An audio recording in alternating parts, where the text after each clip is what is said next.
Hai YouTubers, sekolah memang menjadi pengalaman universal yang membentuk siapa kita sekarang ini. Memang sistem mengajar di sekolah yang berbeda-beda mungkin belum bisa cocok dengan semua siswa yang ada. Ada yang bilang sekolah adalah tempat mempelajari suatu hal, tapi ada juga yang berpendapat bahwa sekolah itu adalah tempat mengasah kemampuan anak untuk berpikir kritis. Namun berdasarkan budaya setempat dari masing-masing negara, ada fakta-fakta menarik yang bisa kita ambil di masing-masing sekolah mereka. Perbedaan budaya itulah yang menjadi penentu terciptanya suatu lingkungan sekolah. Di video kali ini, kita akan mempelajari beberapa perbedaan budaya mengajar di masing-masing sekolah yang membentuk karakter masing-masing muridnya. Kalau kamu penasaran, simak sampai habis ya. Yang pertama ada peraturan sekolah di Prancis yang tidak memperbolehkan memakai baju keagamaan. Aturan sekolah yang satu ini sebenarnya sudah sesuai dengan prinsip inti masyarakat Prancis, yaitu laïcité, yang secara harfiah artinya masyarakat sekuler. Melihat prinsip Prancis itu, maka tidak mengherankan jika negara ini tidak memperbolehkan muridnya menggunakan baju keagamaan karena mereka benar-benar memisahkan antara kehidupan publik dengan kehidupan beragama. Jadi, meskipun mereka tidak memperbolehkan para murid menggunakan atribut keagamaan, tapi bukan berarti mereka juga menentang agama. Bahkan ateis adalah kaum minoritas di negara ini. Lagi pula negara ini sudah terbiasa tidak mencampur baurkan kehidupan publik, kehidupan agama, serta kehidupan politik. Misalnya seorang mengambil keputusan politik berlandaskan agama, ini yang tidak boleh dilakukan di Prancis. Sama halnya dengan wanita muslim yang mengenakan burka atau nikab. Saat berada di tempat umum, seorang wanita yang mengenakan nikab atau burka dianggap ilegal. Berikutnya adalah fakta bahwa sekolah di China menerapkan metode belajar menghafal dan belajar dengan di-drill. Fakta ini didukung dengan adanya program ujian masuk universitas yang dinamakan Gaokao. Untuk masuk ke jenjang universitas, para siswa harus bisa menghafal dan mampu berpikir kritis, serta jam belajar dengan cara di-drill. Meski terdengar kolot dan membuat siswa tertekan, tapi China berhasil melahirkan banyak insinyur, ilmuwan, dan juga matematikawan. Karena memang bidang-bidang tersebut lebih membutuhkan banyak hafalan dibandingkan pemikiran kritis. Jadi, metode belajar yang diaplikasikan di sekolah-sekolah di China sangatlah membantu. Selain itu, budaya dan bahasa China telah berkontribusi dalam menentukan style belajarnya. Huruf-huruf dalam bahasa Cina yang ada di ribuan karakter memberikan efek style belajar yang digunakan oleh China. Inilah yang membuat China memiliki style belajar berbeda dengan negara-negara lain seperti Inggris, di mana siswa lebih diajarkan berpikir kritis. Berikutnya adalah fakta bahwa hanya ada 3% dari sekolah-sekolah di Irlandia tidak memiliki identitas keagamaan. Perancis dan juga Irlandia adalah negara-negara yang mayoritas penduduknya beragama Katolik. Pendekatan agama tentu mereka masukkan ke dalam sekolah juga.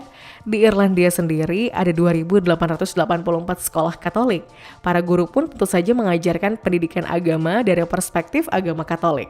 Kebanyakan sekolah juga menerapkan untuk hanya mempekerjakan guru non-Katolik untuk menerima murid non-Katolik.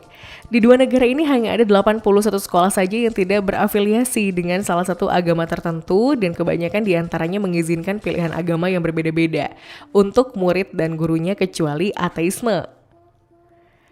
Berikutnya adalah fakta bahwa sekolah-sekolah di Bangladesh yang kadang ada di atas kapal. Alasan adanya sekolah di atas kapal di Bangladesh bukan karena ketidakmampuan pemerintah dalam membangun fasilitas pendidikan ya, tapi karena hampir 70% di seluruh kawasan Bangladesh ini daratannya hanya kurang dari 1 meter di atas air laut. Jadi kawasan di Bangladesh ini sangat rawan banjir, apalagi selama musim hujan dan curah hujan yang mengalir dari Gunung Himalaya. Ini artinya hampir 1/5 dari negara ini selalu banjir setiap tahunnya. Secara demografis juga, lebih dari 165 juta penduduk Bangladesh, 32%-nya berusia 15 tahun ke bawah, di mana mereka masih sekolah namun perekonomian keluarga rata-rata masih kekurangan. Dan karena sering banjir, ada banyak sekolah konvensional yang harus ditutup dan membuat jutaan anak kehilangan akses pendidikan. Akhirnya, membuka sekolah di atas kapal inilah yang menjadi solusi inovatif dengan nama program Sekolah Tahan Banjir di Atas Kapal yang diselenggarakan oleh organisasi nirlaba yang ada di Bangladesh.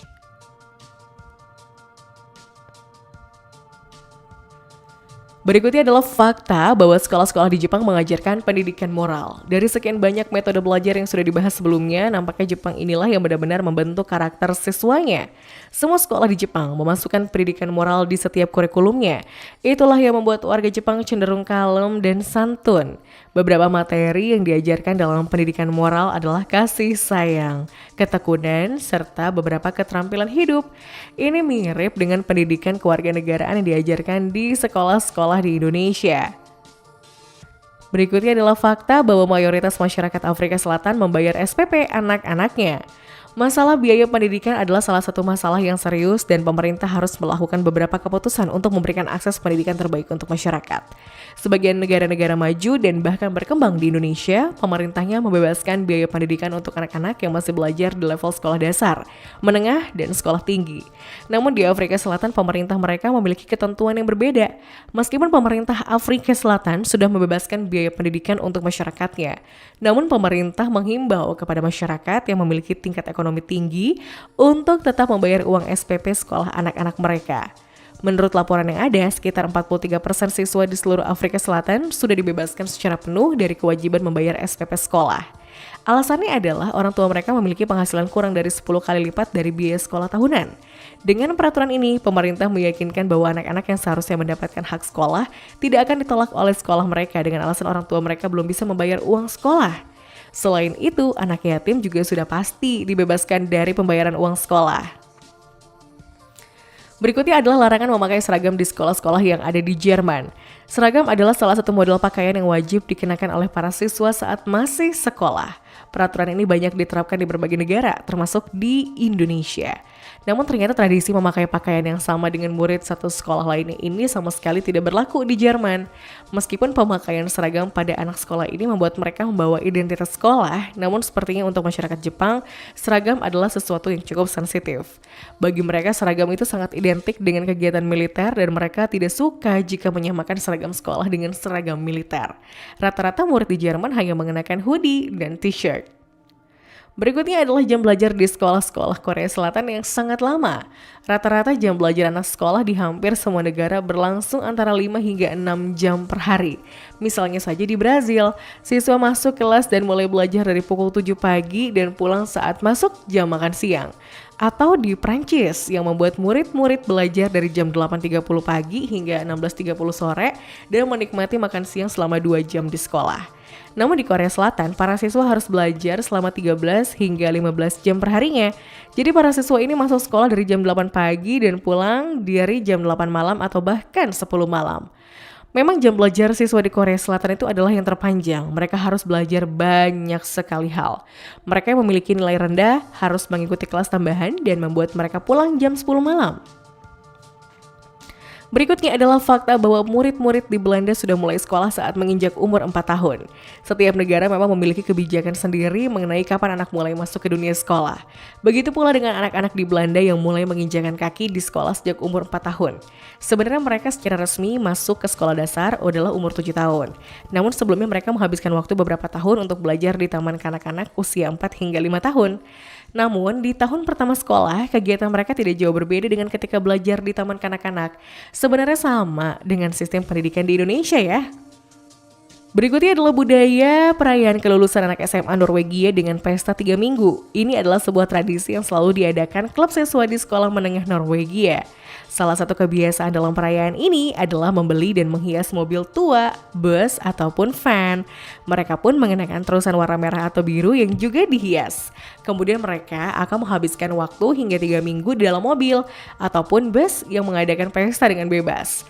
Namun sayang, tahun 2000-an para siswa tidak bisa lagi melakukan perayaan karena pihak berwenang Norwegia memindahkan ujian sekolah ke bulan Mei awal. Alasannya adalah untuk mencegah siswa merayakan Rushfeiring atau perayaan kelulusan selama 3 minggu dengan terlalu antusias. Karena mereka terlalu antusias, mereka pun memilih pesta dibanding belajar. Akhirnya nilai mereka menurun dan untuk itulah pemerintah menerapkan aturan ini.